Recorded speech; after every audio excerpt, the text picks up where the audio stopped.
Nous sommes le 21 avril 2013, qui est un jour anniversaire qui donne encore des cauchemars à toutes les élites autoproclamées de ce pays malade.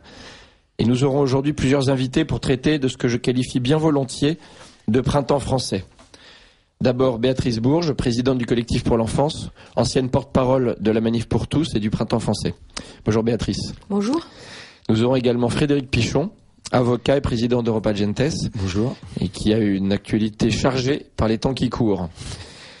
Nous aurons également par téléphone Guillaume de Thuelois, attaché parlementaire et secrétaire général du collectif Famille Mariage, qui nous donnera un aperçu, une analyse un petit peu de tout ce qui s'est passé au Sénat, puisque dans l'indifférence quasi générale, il y a eu un véritable coup de force, pour pas dire un coup d'État des sénateurs, et il sera intéressant d'avoir son analyse là-dessus. Alors, mis à part Alexis Brézet, qui est bien le seul journaliste à avoir démonté ce qu'il faut bien qualifier de manip pour tous, le silence assourdissant des journalistes en France et le monobloc qu'ils forment pour faire comme si de rien se passait alors que c'était les premiers à vanter la réunion et toutes les manifestations des printemps arabes, aujourd'hui est assez confondant. Alors, Béatrice, je vais vous interroger tout de suite.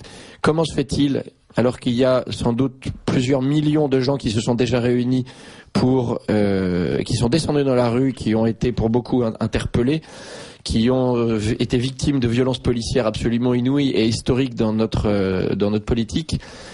Comment se fait-il que les journalistes ne disent rien, se fassent, à part ce cher Alexis Brézet, soit d'un silence total, à part assurer de courtoisie évidemment. Que se passe-t-il dans ce pays où le gouvernement fait comme s'il n'entendait rien, ne voyait rien, et les journalistes sont plus autistes que jamais et nous rappellent effectivement les pires heures des régimes communistes ou des régimes chinois. Que se passe-t-il dans notre pays? Le printemps français, c'est maintenant, c'est pas maintenant. Que se passe-t-il? Alors moi, en fait, je dirais pas tout à fait comme vous, c'est-à-dire que les journalistes en parlent un peu, mais ils en parlent comme si c'était des groupuscules d'extrême droite. Donc il y a un espèce d'amalgame qui est fait entre cette grande résistance non violente et pacifique de ces gens qui descendent dans la rue sous diverses formes, et puis ce qui est actuellement retracé dans les médias, c'est-à-dire des groupuscules fascistes et d'extrême droite. Nazis même, on a lu ça dans la presse, c'était des nazis. Ouais. Voilà.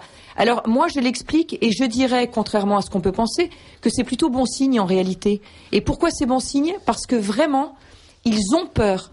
Et que la meilleure façon de faire, quand on a peur, soit c'est d'ignorer, soit c'est de diaboliser. Donc certains l'ignorent, mais de plus en plus le diabolisent. Parce que, justement, la peur, je crois véritablement, a changé de camp. Voilà, donc c'est assez simple. Je pense que, contrairement à ce qu'ils pensent, en fait, ça galvanise les gens. Parce que les gens savent qui ils sont. Et quand ils entendent les journalistes les traiter de groupuscules nazis, ça les galvanise. Et donc, en fait, l'effet est totalement inverse de celui escompté. C'est-à-dire que plus on nie l'existence des gens, plus les gens ont besoin d'exister et ont besoin de se faire reconnaître. Mais comme ils sont profondément non violents et profondément pacifiques, on ne va pas les faire changer comme ça. C'est-à-dire que ces gens-là, dont nous sommes tous d'ailleurs dans ce studio, sont pour cette grande résistance non violente. Et donc, on va démontrer par le témoignage que voilà ce que nous sommes, voilà ce que nous pensons, et voilà que nous portons une espérance. Et depuis des années et des années, je crois, les gens, et en particulier les jeunes, parce qu'après tout, cette loi, elle est faite par des vieux pour des jeunes, puisque le changement de civilisation, c'est pas nous, enfin moi en tout cas je me mets dans ce lot-là, des personnes qui ne seront peut-être plus là pour voir les effets extrêmement nocifs, mais cette loi de vieux, et je parle en particulier puisque Christiane Taubira est plus vieille que moi et que je me considère déjà plus comme très jeune, donc cette loi de vieux, je le répète, est faite pour des jeunes et pour un changement de civilisation.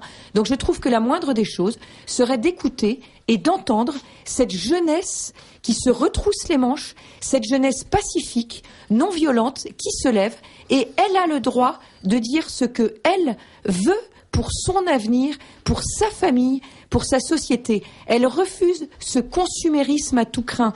Elle dit non, nous ne voulons plus, nous, n'être plus qu'une société de consommation. Nous voulons avoir le droit de dire ce que nous pensons et ce que nous voulons. Et Madame Taubira et Monsieur Hollande. On ne sait pas si Madame, on ne sait pas, puisqu'elle est contre la théorie du, pour la théorie du genre. Donc Christiane, peut-être Christiane, mais dans des pays, Christiane, ça veut dire Christian. Donc on va l'appeler Christiane puisque ça dépend. Voilà.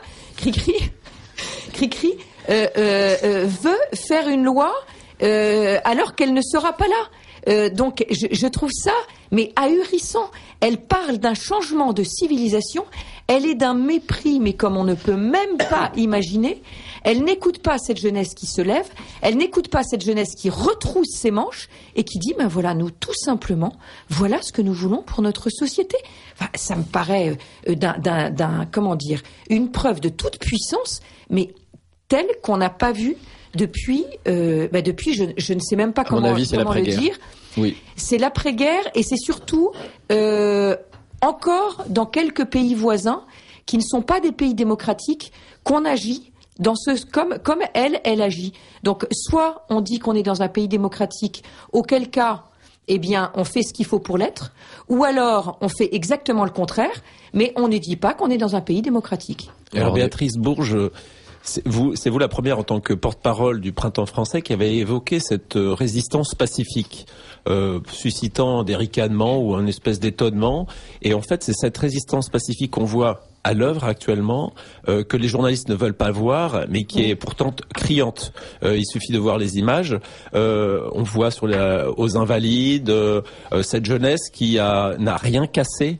C'est-à-dire depuis tant de manifestations, de mouvements, il n'y a pas eu un carreau de cassé, il n'y a pas eu un CRS de blessé, alors que du côté des manifestants, il y a eu beaucoup de casses. Comment vous percevez justement cette résistance pacifique que personne n'attendait ? Eh bien, en fait, je dirais que d'abord le Printemps français, juste pour en parler un tout petit peu, mais en fait le Printemps français c'est un esprit de résistance non violent. Alors on dit c'est des groupes, c'est des mouvements, c'est non. Le Printemps français déjà ne m'appartient pas et je n'en suis pas à l'origine. Je tiens vraiment à le dire parce que je ne veux pas que, comme on entend et comme certains veulent le dire, c'est une scission de la Manif pour tous ou autre. Pas du tout. C'est en fait simplement des gens qui sont les mêmes que ceux de la Manif pour tous d'ailleurs, qui sont tous ces résistants parce que la Manif pour tous, tout comme le Printemps français, n'appartient à personne. Il y a des résistants qui sont un peu plus légalistes et c'est tant mieux et je salue l'admirable travail fait par tous et pas quelqu'un en particulier mais par tous et d'abord par ce peuple qui s'est levé et qui a suivi ce grand mouvement de la Manif pour tous.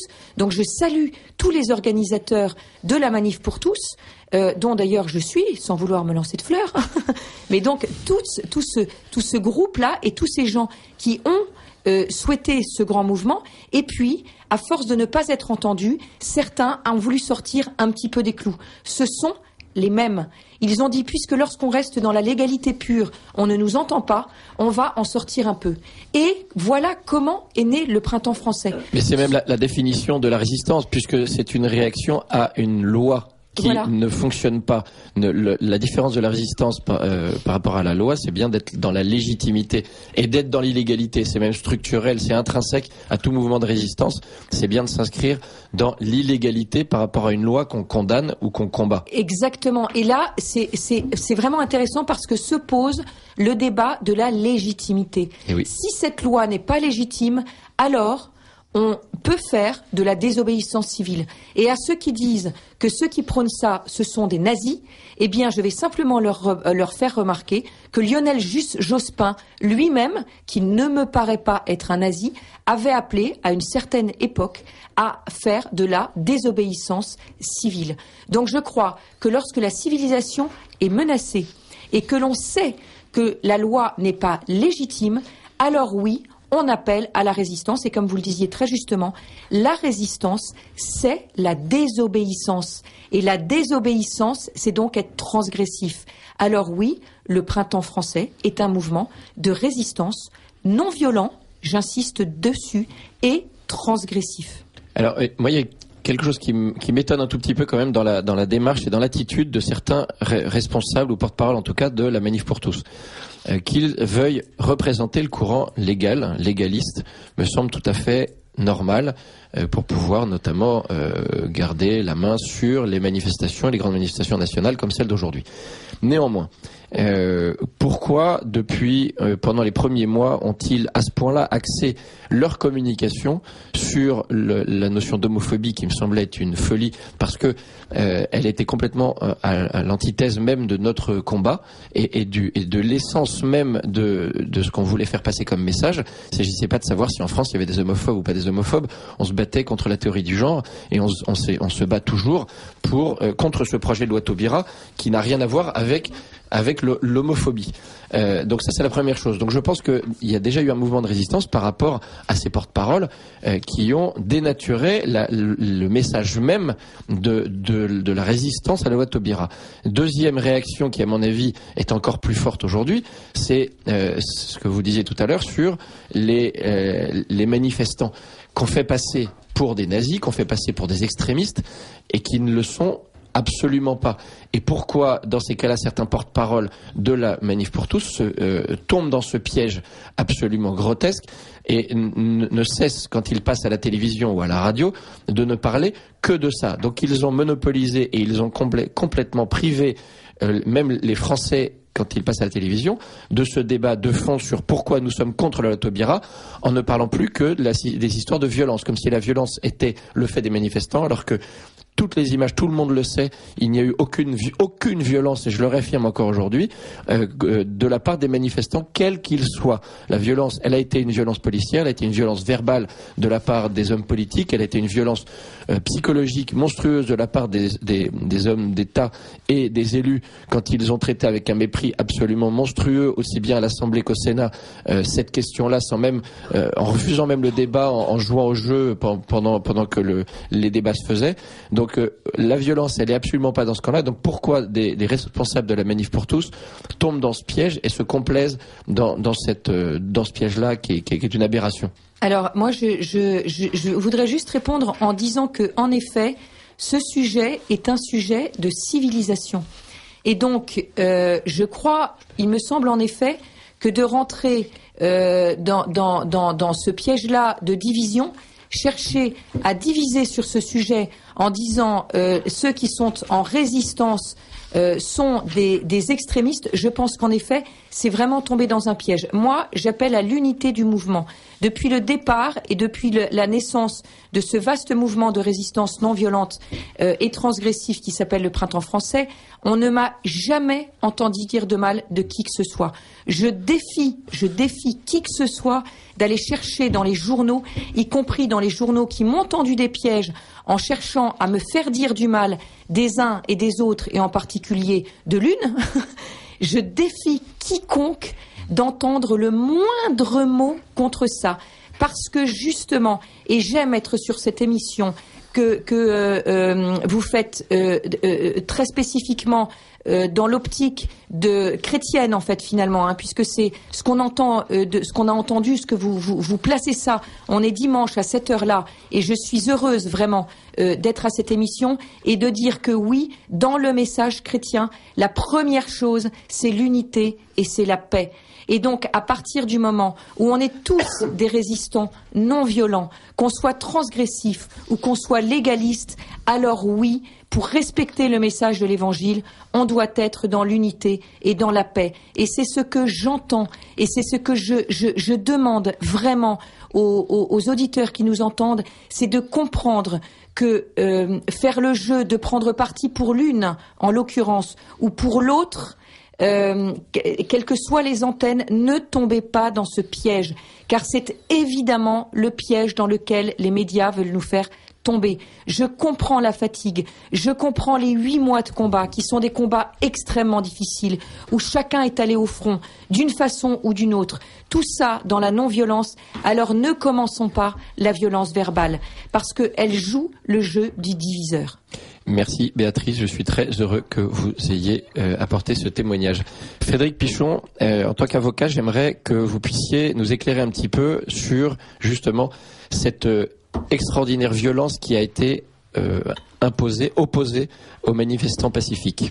Oui. Sous toutes ses formes. Tout d'abord, je citerai Trotsky. Je sais qu'on est sur Radio Courtoisie, mais après le temps des cerises, si on cite Trotsky, là on qui va... me semble opportune, mais Trotsky dit la chose suivante: celui qui s'incline devant des règles établies devant l'ennemi ne vaincra jamais. Et c'est vrai par rapport au débat que vous venez d'évoquer, aussi bien sur le fond que sur la forme. Il me semble en effet que sur l'argumentaire, on n'a pas à se justifier de ce qu'on n'est pas. Je suis pas homophobe, mais j'ai pas à passer 3/4 d'heure pour expliquer que je ne le suis pas. Parce que je suis droit dans mes bottes et que j'aime mon prochain comme moi-même et que pour moi, il n'y a pas d'homosexuel. Il y a des hommes et des femmes, point à la ligne.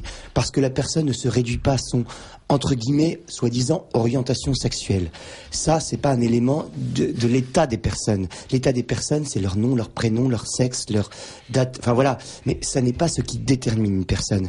Donc, je me refuse personnellement à rentrer effectivement dans cette tentative d'auto-justification. D'autant plus que derrière ça, il y a des lois qui existent, notamment l'article 24.9 de la loi de 81, qui interdit, effectivement, sous couvert de lutte contre les provocations contre les personnes en raison de leur orientation sexuelle, à dire certaines choses, ne serait-ce que même une simple critique anthropologique de l'homosexualité peut être puni pénalement. Et ça, c'est grave. Donc, rentrer dans ce jeu-là, en quelque sorte, c'est donner du crédit à ces lois qui sont des lois liberticides. Et qui plus est, je le rappellerai, ont été votées en 2004 après une véritable escroquerie aux faits divers. On ne fait pas une politique sur un fait divers. Il y avait une jeune personne homosexuelle qui prétendait avoir été agressée violemment par des homophobes. Et effectivement, les faits, s'ils étaient avérés à l'époque, auraient été monstrueux. Il avait été incendié. Et il est apparu, plusieurs mois après cette enquête, que cette personne, en réalité, était dépressive et suicidaire et qu'elle s'était elle-même infligé cette souffrance.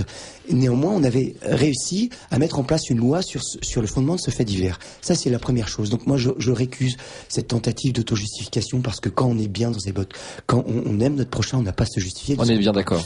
Et deuxièmement, effectivement, le jeu de la division, Béatrice Bourge a raison de ne pas rentrer dedans. Il fait le jeu de l'adversaire qui précisément tente de discréditer le mouvement en lui imputant des prétendues violences. Et moi, pour être depuis le début, depuis le 24 mars en tout cas, à la fois l'avocat de victimes et l'avocat de prétendus casseurs, je peux vous dire d'une part qu'il y a évidemment beaucoup plus de victimes, et ces victimes, ce sont des manifestants de la Manif pour tous.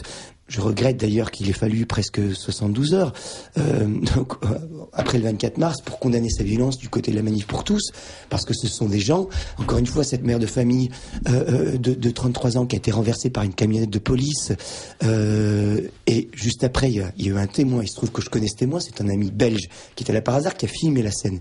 Il a été gazé par un policier en civil pour empêcher qu'il puisse en témoigner. C'est pas une activiste. Cette autre mère de famille de 33 ans qui sortait de la veillée des veilleurs il y a 3 jours, qui a été ensuite arrêtée dans le métro une fois que les caméras étaient parties, qui a été molestée, ça n'est pas une extrémiste, elle était en pleurs il y a 2 jours au téléphone. Ça ne lui est jamais arrivé. Comment Frédéric Pichon peut en arriver dans un état soi-disant de droit à gazer des jeunes inoffensifs et pacifistes dans un métro? Ça n'est jamais arrivé, jamais. Moi, je pense que les policiers, malheureusement, ils ont des ordres. Hein. Quand j'étais au commissariat du 18e pour les campeurs rue de l'Évangile, donc le lendemain de leur interpellation, où 67 jeunes ont fait de la garde à vue, 25 jeunes filles parquées dans 24 mètres carrés. Les policiers qui sont habitués à s'occuper des bandes de délinquants dans le métro, Gare du Nord, ils savent très bien faire la part des choses. Les policiers de la BAC, ça les amuse pas d'avoir à s'occuper de lycéennes de 18 ans, parfaitement inoffensives, avec un t-shirt de la Manif pour tous. Il y en a même un qui était en larmes, qui se disait, mais on nous utilise comme une police politique. Il y a une autre policière antillaise qui disait, mais nous on les aime bien les petits terroristes, enfin avec beaucoup d'affection. Et à côté de ça, effectivement, il y a des policiers qui ont des ordres. Il y a des policiers en civil qui infiltrent les manifestations, et on a des photos et on a des films sans leur brassard police qui essayent de provoquer effectivement à des violences pour ensuite discréditer le mouvement, et qui par la suite se livrent un tabassage en règle de gens qui ont, même sans réagir violemment, ne se sont pas laissés faire et qui se retrouvent, et c'est le cas d'un client, avec des poursuites pour rébellion et violence à agent. J'ai un client qui est sorti hier de la garde à vue, sa femme était en train d'accoucher. Donc on assiste effectivement à des comportements scandaleux. Oui, je voulais juste donner un autre. Donc Amaury qui est présent avec nous et qui est un des veilleurs qui est présent tous les jours avec les veilleurs sur l'Esplanade des Invalides. Oui, je voulais donner un autre exemple effectivement de cette police en civil qui est complètement politisée. C'est le premier soir, on était donc assis en silence, pacifiquement, avec des citations de Gandhi, de Lincoln sur la paix, etc. Il y avait un ou deux policiers en civil qui étaient parmi nous sur l'herbe et qui en fait ont tapé un gars pour nous faire réagir en fait, et qu'il commençait à y avoir des cris pour que ça dégénère. Justifier, ouais, et pour que ça justifie l'intervention des CRS qui étaient en train de nous encercler et qui nous ont après interpellés. Et Frédéric, ça fait quand même quelques années que nous militons. A-t-on jamais vu des policiers et le gouvernement se plier à des méthodes comme ça? Un policier doit quand même évaluer le risque et agir de manière proportionnée. Les forces de l'ordre, elles sont habituées. À Grigny, en 2005, au moment des émeutes urbaines, il y a des policiers qui se sont fait tirer dessus à coups de calibre 12 sans réagir. Donc, a fortiori, avec des lycéennes de 18 ans ou des gamins qui n'ont jamais manifesté, devrait quand même mesurer le risque ou l'absence totale de risque et de dangerosité de ces manifestants. C'est bien que ces policiers, ils agissent sous les ordres d'un pouvoir politique qui veut deux choses. D'une part, dissuader ces jeunes gens, mais je pense qu'ils obtiennent l'effet inverse, parce que la majorité des jeunes gens qui sont sortis de garde à vue en ressortent déterminés, pas plus violents, parce qu'ils vont pas changer de nature, parce qu'ils ont pris des coups. C'est très étonnant. Et ça, c'est énorme. Bon, c'est très impressionnant de voir effectivement cette non-violence qui persiste malgré la violence, une violence radicale.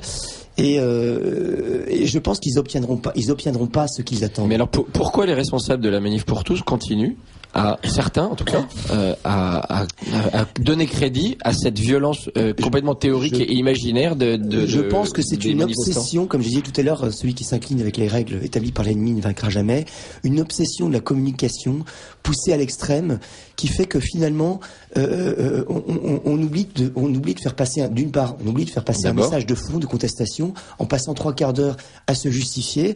Et puis, mais on est dans le mensonge aussi. Effectivement, la vérité vous rendra libre. Et puis, moi, j'ai rencontré une personne homosexuelle qui, après notre émission, qui nous a dit, mais finalement, on préfère un discours de franchise comme le vôtre plutôt qu'un discours mielleux. Voilà, on vous casse dans le sens du poil. Mais je vais laisser parler effectivement le jeune veilleur qui voulait intervenir. Ouais. Et je voulais dire aussi que par rapport à cette police qui a l'impression d'être politisée, en fait, c'est pas qu'elle a l'impression, c'est qu'elle le sait pertinemment, parce que justement en allant à la manifestation, parce qu'en fait on discute, on dit bonjour aux gendarmes, aux CRS, on essaie d'être poli, eux ils essayent d'être polis quand ils peuvent. Et justement, à un moment, on parle avec un gendarme qui nous dit, ou un CRS, je sais plus, merci pour ce que vous faites, continuez, soyez notre voix, parce que nous on peut pas le faire. Et ça fait qu'on a des ordres, et que notre ordre c'est d'être dur avec vous, d'être franco avec vous, sans lapsus. Et voilà. Donc il nous faut lancer un appel ce soir aujourd'hui à tous les gendarmes, gardes mobiles et CRS. Le jour où il vous faudra vous aussi entrer en résistance, nous comptons sur vous.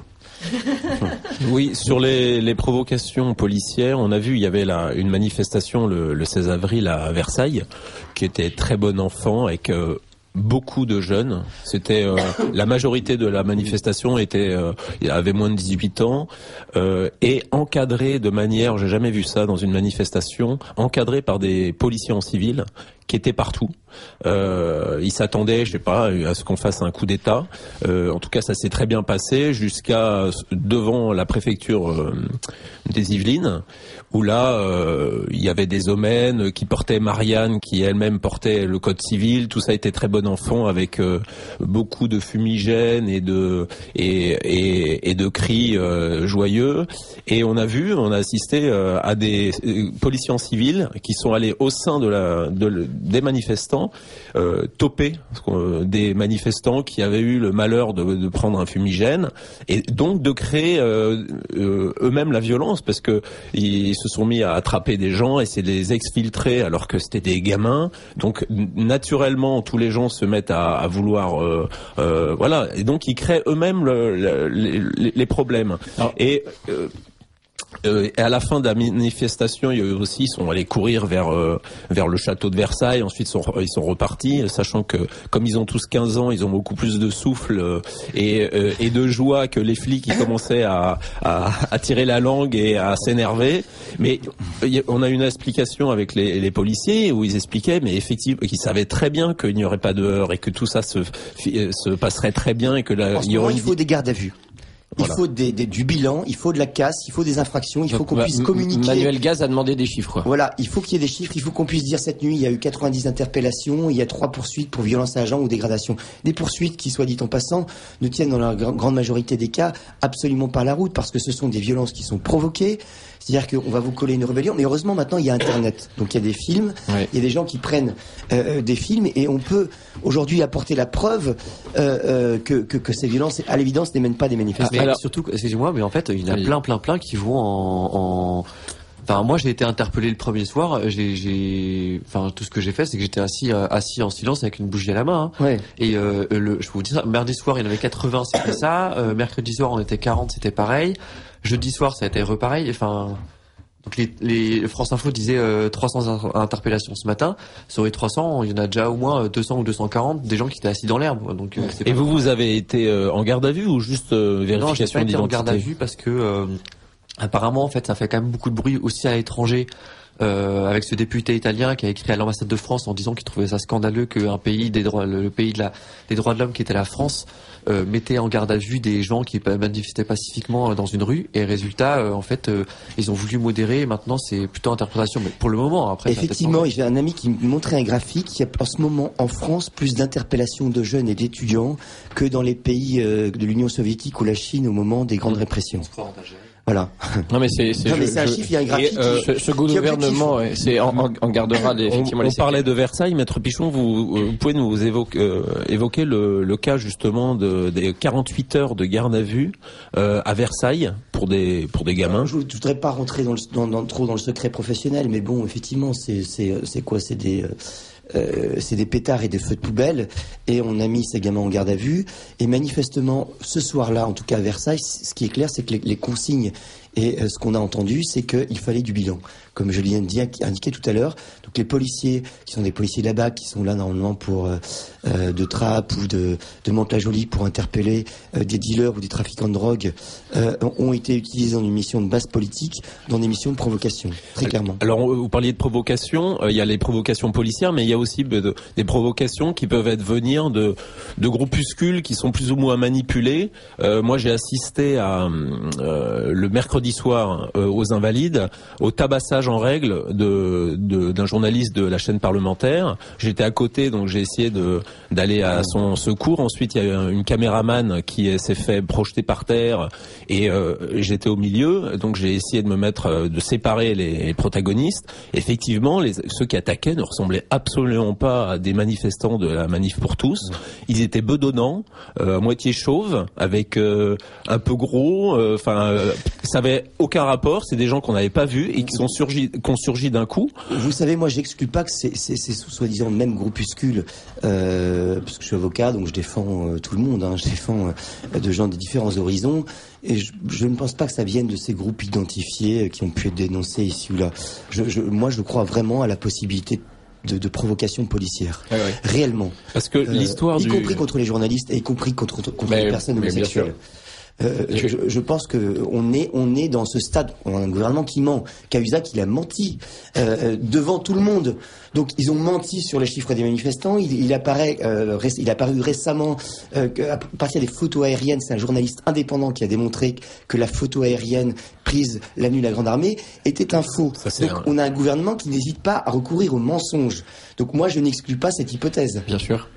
On est bien sur l'affaire de Lille qui arrive très opportunément, un bar gay qui se fait attaquer par des skins. On savait pas qu'il existe encore des skins en France. Qui sont attrapés dans la foulée, évidemment. Et là, d'un coup, cette affaire arrive comme ça pour montrer qu'il y a de l'homophobie en France. Béatrice. Oui, moi je rapprocherais ça de cette photo du jeune qu'on a vu qui était avec, alors d'ailleurs c'était impressionnant parce que il avait des bleus sur le visage.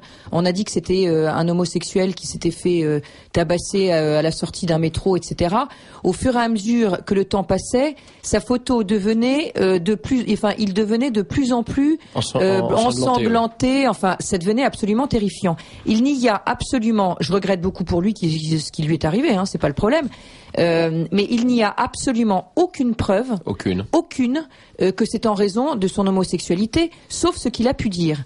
Le jour même, ou le lendemain, ou 3 jours après, d'ailleurs il a même été plus ou moins dit par des personnes extrêmement bien renseignées, qu'en réalité, l'agression n'avait pas eu lieu là où il le disait, ni dans les circonstances qu'il disait, etc. Parce qu'il y a quand même un peu des enquêtes. Au même moment, on a un jeune militant, Samuel Lafont, qui se fait poignarder de 6 coups de couteau, dont un qui a failli lui être fatal, qui a été opéré 2 fois.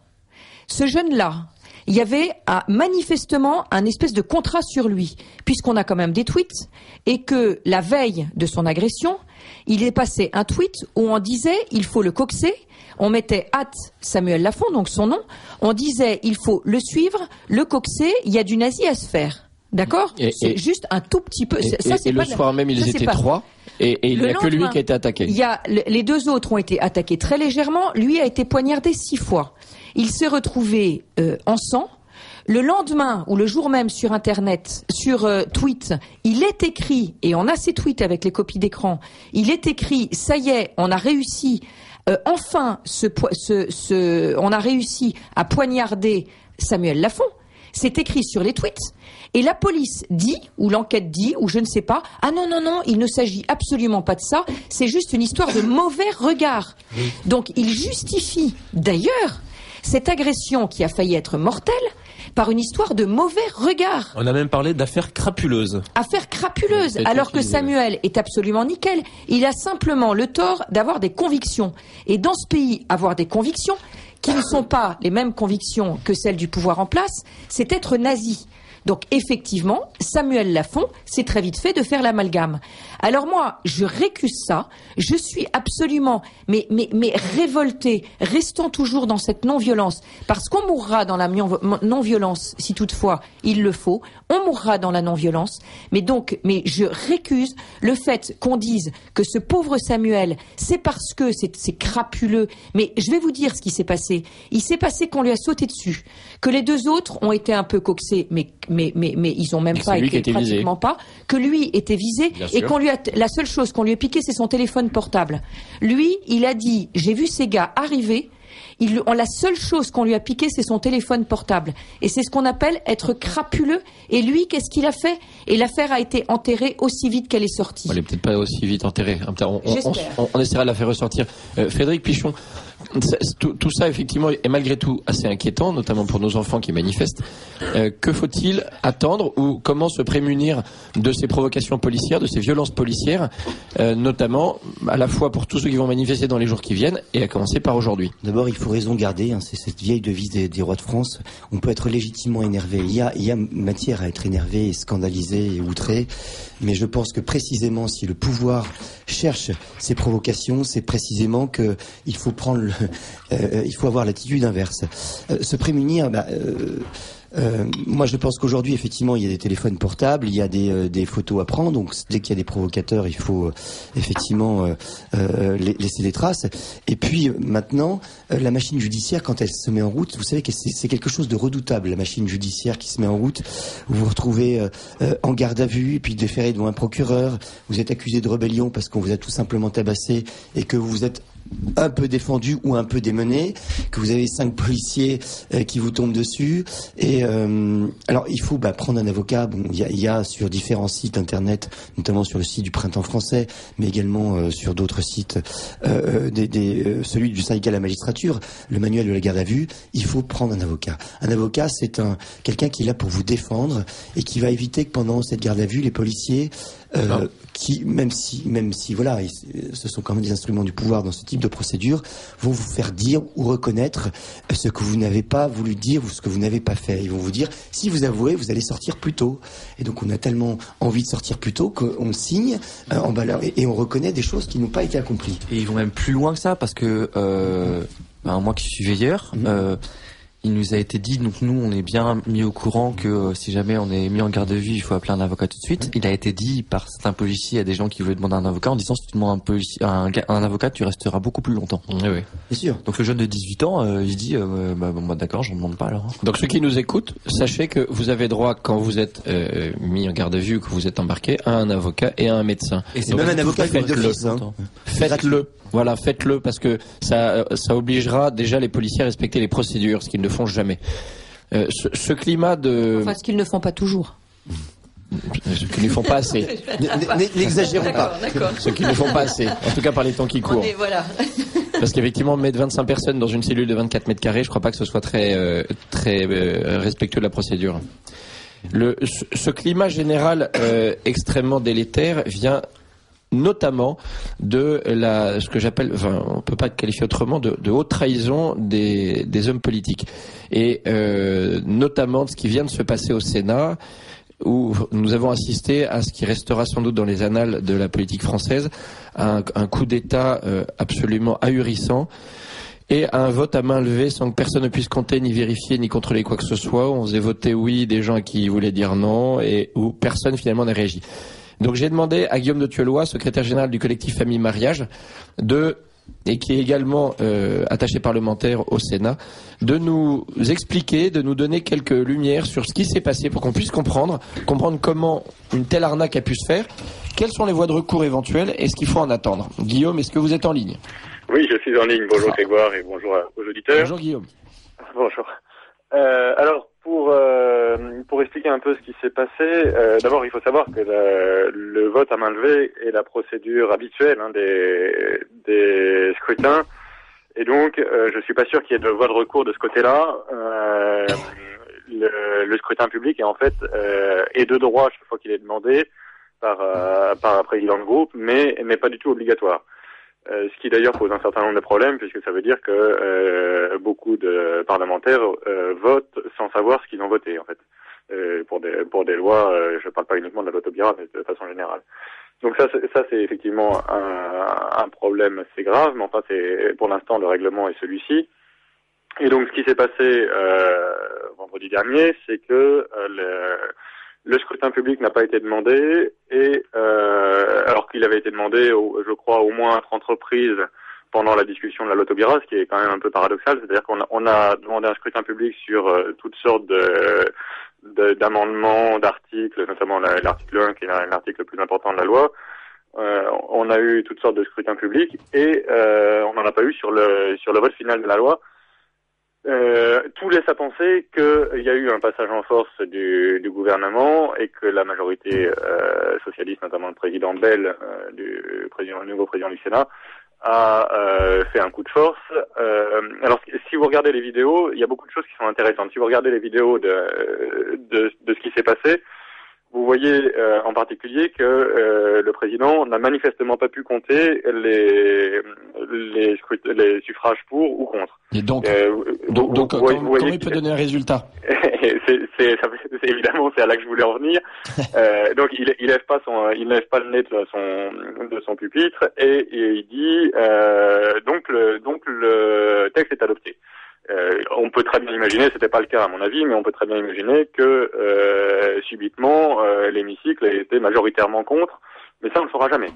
Donc ça il y a déjà un premier problème. Il y a un deuxième problème. Mais aucun membre de ce qu'on appelle l'opposition aujourd'hui, notamment le président par exemple du groupe UMP ou d'autres, n'a pu réagir à l'instant T, ou ne peut réagir a posteriori?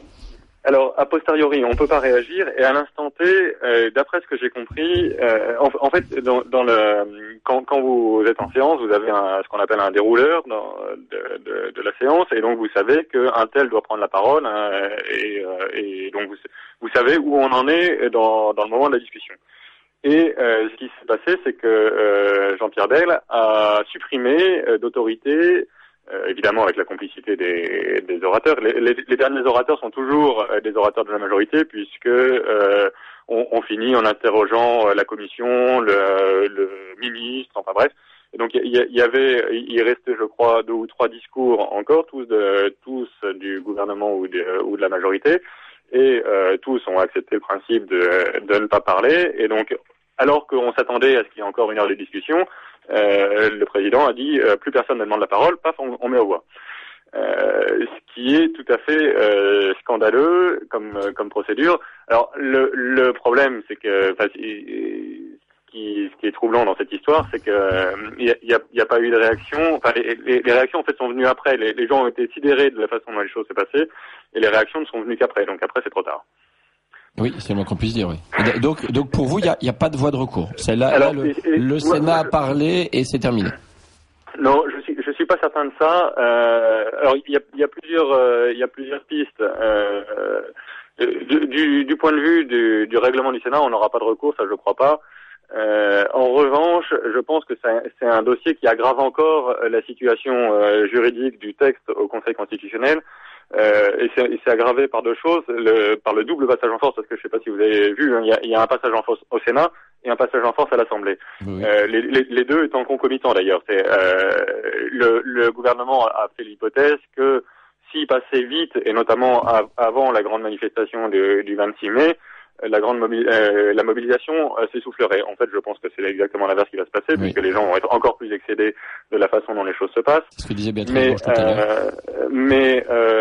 Donc, le passage en force au Sénat aggrave la situation juridique du texte, puisqu'en particulier, la vidéo ne retranscrit pas ce que le journal officiel a mis dans le compte rendu intégral, puis provisoire, puis dans le compte rendu intégral définitif. Il y a 3 versions différentes en fait de ce qui s'est passé.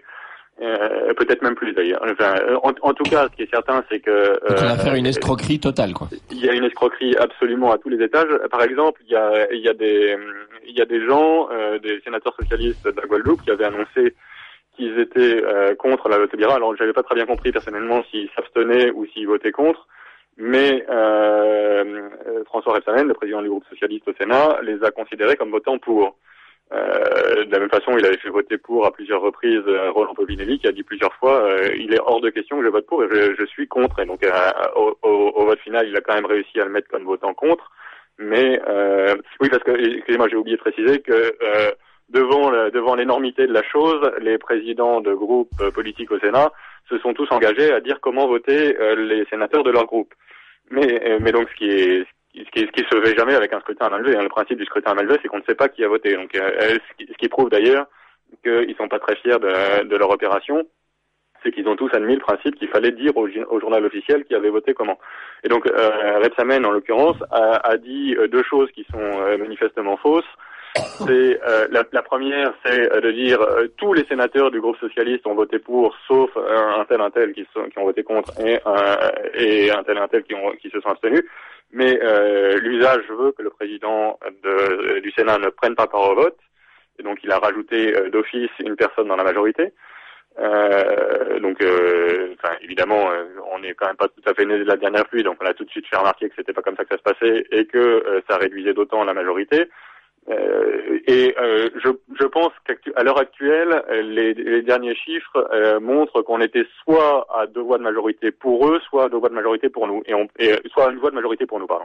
Et donc on ne sait pas dans l'état actuel des choses si le Sénat a accepté, donc il a voté, mais on ne sait pas s'il était majoritairement pour ou majoritairement contre. Donc ça c'est le premier passage en force. Le deuxième passage en force qui aggrave la situation juridique du texte, c'est le passage en force à l'Assemblée, puisque à l'Assemblée ils ont rajouté le temps programmé en deuxième lecture, et qu'à ma connaissance ça ne s'est jamais vu qu'un texte change de statut en cours de route. Donc en première lecture il y avait eu les débats aussi longtemps qu'on voulait, et en deuxième lecture il y a un temps programmé, et temps programmé qui a été encore aggravé par l'attitude absolument délirante de la majorité socialiste, puisque vous avez vu qu'ils n'utilisaient même pas leur temps de parole pour gagner du temps. Oui. Le principe dans le temps programmé, c'est que l'opposition a un temps de parole, c'est au prorata du poids politique, et donc tel groupe a tant d'heures de parole. En gros, de mémoire, il y avait à peu près 75 heures de débat programmées à l'Assemblée, dont un peu plus de la moitié pour le groupe socialiste, et ils n'ont pas parlé. Mais il semblerait même qu'ils aient empêché même Marion Maréchal Le Pen de s'exprimer sur ce sujet-là hier. Ah, ça j'ai pas vu. Ou avant-hier, je sais plus. Enfin, j'ai l'impression qu'ils n'ont aucune limite. Vous êtes bien à l'écoute du Libre Journal de Lumière de l'Espérance, la radio du dimanche de Radio Courtoisie. Émission dirigée aujourd'hui dimanche 21 avril 2013 par Grégoire Boucher, accompagné de Christophe de Roscouré. Nous recevons Béatrice Bourge, présidente du collectif pour l'enfance, ex-porte-parole de la Manif pour tous et du Printemps français, et Frédéric Pichon, avocat. Nous avons en ligne Guillaume de Thieulois, secrétaire général du collectif Famille Mariage. Un auditeur nous demande pourquoi, à l'heure de l'Internet et des nouvelles technologies, on n'a pas de photos, de vidéos utilisées par les téléphones portables et autres qui nous permettraient de savoir pertinemment ce qui s'est fait et donc derrière de pouvoir demander aux sénateurs en question de rendre des comptes, notamment à l'aube des élections qui vont pas tarder. On a les vidéos de ce qui s'est passé en séance. Hein. C'est sur le site du Sénat, c'est pas difficile à trouver. D'accord. Donc ça pourrait être exploité. Ah mais ça l'a déjà été et je pense qu'il faut surtout pas s'en priver. Surtout, en fait, la vidéo elle-même est déjà stupéfiante, mais ce qu'il faut, c'est mettre la vidéo en regard des différentes versions du journal officiel, puisque la vidéo fait quelque chose, le compte rendu provisoire dit autre chose et le compte rendu définitif dit encore autre chose.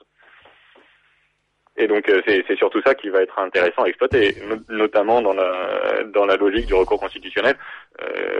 Personnellement, j'étais persuadé qu'il y avait beaucoup de chefs d'inconstitutionnalité dans le texte Taubira, mais en matière de procédure, je crois qu'ils ont singulièrement aggravé leur cas. Oui. Alors pour conclure, que faut-il attendre du Conseil constitutionnel ? Écoutez, ça, j'en sais rien. Si on attend que si le Conseil constitutionnel se contente de travailler en juriste, je pense que le texte va voler en éclats, y compris probablement du point de vue juridique, même l'article 1 manque singulièrement de solidité. Juste brièvement, vous savez que le mariage entre un homme et une femme fait partie des principes fondamentaux de la République, ce que garantit l'interprétation habituelle, en tout cas, des préambules du Code civil. Donc, a priori même l'article 1, donc qui est un peu le cœur du dispositif, ne devrait pas tenir la route du point de vue constitutionnel. Ça, pour le coup, j'ai un peu de mal à croire que le Conseil nous donne raison là-dessus. Enfin, je l'espère évidemment, mais comme il est obligé de juger pas seulement en juriste, mais aussi en politique, il y a des chances qu'il y ait des pressions fortes du gouvernement pour on peut l'attendre, oui. Alors, à ce propos, je me permets juste une remarque. J'ai entendu un certain nombre d'initiatives sur Internet qui disaient il faut pétitionner au Conseil constitutionnel. Je pense personnellement que c'est une très mauvaise idée. Le Conseil constitutionnel est extraordinairement susceptible sur les pressions et je pense qu'il vaut mieux laisser le gouvernement faire pression tout seul. Ça aura le don d'agacer prodigieusement. Enfin, d'après les échos que j'ai, un certain nombre de conseillers sont déjà bien énervés sur la façon dont les ministres les ont traités. Et donc, il vaut mieux les laisser s'enferrer que nous en mêler. De toute façon, on ne peut que desservir notre propre camp. Bon, je pense pas que ce soit une très bonne idée de faire des pressions sur le Conseil constitutionnel, comme j'ai entendu qu'il en était question. On le note. Merci beaucoup, Guillaume. Bon dimanche. Et je vous en prie. Bon dimanche et donc à tout à l'heure à Paris, j'imagine. À tout à l'heure à Paris. Et merci. Justement. Au revoir, Grégoire. Au revoir, Guillaume. Pour la manifestation de tout à l'heure, il y a des auditeurs qui demandent s'ils peuvent venir en famille avec leurs enfants, craignant des violences. Qu'est-ce que vous en pensez, Frédéric Pichon ? Oui, il faut pas céder aux intimidations. Le but aussi, c'est de dissuader les gens de venir le plus nombreux possible. Et je dirais, n'ayez pas peur. Hein. Entrez dans l'espérance. Et sur l'auditeur qui évoque justement la capacité que tout à chacun a maintenant de filmer avec son téléphone portable, effectivement, c'est toujours utile d'apporter ses propres images. Personnellement, moi, j'ai suivi 2 opérations des Omen, justement pour filmer comment se déroule ce type d'opération, pour ne pas subir derrière des mensonges purs et simples. Il y a eu l'opération dans le Marais, qui s'est fait dans la non-violence absolue. Donc on avait filmé justement pour éviter que ça n'a pas empêché certains de parler de saccage, de destruction et de délinquants. Voilà. Les images sont claires. On voit que tout se fait tranquillement, que c'est juste un affichage sauvage, mais qui a permis de faire buzzer beaucoup et sauvagement pacifique. Voilà, sauvagement pacifique. Et d'ailleurs, on n'a rencontré personne parce qu'on a fait ça à 5h du matin, dans le calme absolu, sachant que les images qui ont été reprises par France 2 ont d'ailleurs été, ils ont mis un bruit de fond où on entend des gens vociférer, alors que sur les images, personne ne parle. Ça m'intéresse ce que vous dites parce que ça c'est quand même. Ils ont fait un montage. altération, c'est un montage, et ça, c'est punissable pénalement. Donc, vous me fournirez les informations tout à l'heure. Mais pourquoi pas engager une action contre France Télévisions pour cette infraction pénale. Voilà, et notamment l'opération des Omens là sur Rivoli, on voit que la bonne humeur, l'engagement, le courage aussi de ces petits jeunes qui ont fait une opération assez spectaculaire et avec des moyens très disproportionnés des CRS et des gardes mobiles qui se sont déployés. Voilà, j'invite tout le monde à faire ses propres images justement pour contrer la désinformation générale. Et contrôler également les provocations policières, parce que c'est aussi grâce à vos outils vidéo, téléphones portables et autres, que vous pourrez les mettre à nu, les démasquer et donc éviter qu'ils puissent faire trop de provocations policières. Et un petit conseil technique, quand vous filmez, ne bougez pas. Parce que sinon on voit rien sur les images, donc il vaut mieux pas bouger, mais vous avez des images plus nettes. Béatrice. Je voudrais rapprocher cette résistance des actes violents. Donc on parle de dégradation, on parle de violence, etc. Juste rappeler quand même que ACT UP avait pénétré à l'intérieur de la cathédrale Notre-Dame de Paris il y a quelques années pour y faire un mariage entre personnes de même sexe blasphématoire, que le curé qui était quand même ça se passait à l'intérieur de l'église était simplement venu pour demander gentiment. Il était tout seul, hein, donc c'était un peu compliqué pour lui de boxer, et puis je pense pas que ce soit non plus sa mentalité. C'est pas sa nature. Il avait simplement dit je vous prie de quitter les lieux, et il s'était fait coxer, comme ils savent si bien dire, sur Twitter. Et il s'était même fait tellement coxer qu'il en avait perdu connaissance. Ça n'est toujours pas jugé. Donc, qu'on juge. Ça a été classé sans suite, Béatrice. Ça a été classé sans suite. Ça a été classé sans suite. J'aimerais aussi rapprocher ça, l'action des Omens, qui sont une parodie des Femen, sauf que c'est exactement comme si on prenait une photo en noir et blanc. Hein, il y avait le positif et le négatif. Le positif, c'est la provocation des Femen, hein, c'est-à-dire l'image positive. C'est la provocation des Femen qui arrivent torse nu, donc aux trois quarts nus d'ailleurs, avec fuck God sur leur corps quand même, et donc on a l'air de trouver ça tout à fait naturel, et après tout même certains trouvent ça assez génial, hein, qui arrivent pour aller au contact et pour justement avoir des images qu'ils ont d'ailleurs un mal fou à obtenir, parce que et je dis même Caroline Fourest qui avait dit j'ai été tabassée, etc. On n'a aucune image de ça. Des Omens, elle a encore des bleus. Il paraît qu'elle a encore des bleus. 6 mois après, alors que en fait le lendemain, Caroline, elle était toute pimpante. Oui. Elle était toute pimpante sur les plateaux de télé. Oui. Donc je sais pas bien où étaient ses bleus, mais enfin le lendemain, elle était déjà là pour faire sa promotion. Enfin, elle est connue pour indépendamment de ça, donc les Omens donc qui partent de ça, eux sont dans la non-violence. Et qu'est-ce qu'ils ont sur leur torse? Ils ont liberté, droit d'expression. Voilà ce qu'ils ont sur leur torse. Donc j'aimerais quand même qu'on dise dans quel camp est la violence. J'aimerais aussi, surtout, que ceux qui se disent porte-parole de ces manifestants et de ce grand mouvement de résistance n'accablent pas leurs propres troupes, parce que ça entretient aussi bien dans l'imaginaire général, et ça donne des armes aussi bien aux policiers qu'aux médias, qui sont trop faciles à réutiliser derrière. Donc à traiter, accuser de violence les veilleurs, accuser de violence les Omens, d'extrémisme, toutes ces mères de famille et ces jeunes qui vont manifester le plus pacifiquement du monde. Effectivement, là il y a quelque chose qu'on a un peu de mal à comprendre quand même. Oui. C'est sûr, il faut vraiment rester dans la paix, et dans la paix intérieure, vis-à-vis de ces provocations, parce qu'il y a aussi des provocations, c'est vrai, de l'intérieur de la Manif pour tous, et je pense que ça fait le jeu de celui qu'on combat tous, qui se situe même pas au niveau de notre pauvre terre, car je crois que ce combat est avant tout un combat spirituel. C'est un combat spirituel. Il y a un auditeur qui nous demande de rappeler qu'effectivement tout ce combat est mené au départ dans les loges du Grand Orient de France. C'est une absolue certitude. Les ministres qui sont les plus excités sont effectivement tous des frères, mais pas des frères de sang. Ils sont des frères de loge. Et il y a un combat effectivement du malin contre la famille, contre la France et contre la vie. qui va pas finir, puisque aux États-Unis ils sont déjà en train d'essayer de légaliser les pires lois sur la polygamie. En France, on est en train de relancer l'euthanasie. Ils ont rouvert les salles de shoot. On est dans un combat de civilisation dont parlait Jean-Paul II, de la civilisation de la vie et de l'amour contre la civilisation de la mort. Rassurez-vous, nos ennemis jurés, nous ne lâcherons rien et vous ne laisserons pas nous avoir comme ça si facilement.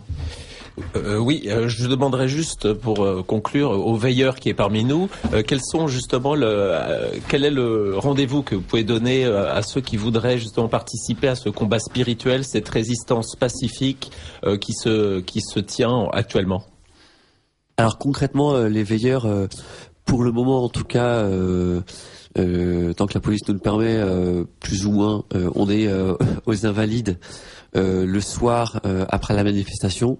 Donc c'est vraiment très pacifique. Je vous invite tous à vraiment rester en silence, à rester assis, à méditer les textes qui sont lus, qui sont les textes du Mahatma Gandhi par exemple, de Lincoln, ou des textes plus spirituels de philosophes ou de Jean-Paul II, ça peut arriver aussi.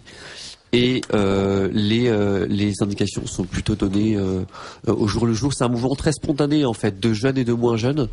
Voilà, c'est vraiment le peuple français qui s'invite. Donc il faut venir spontanément à la fin de la veillée, on trouve.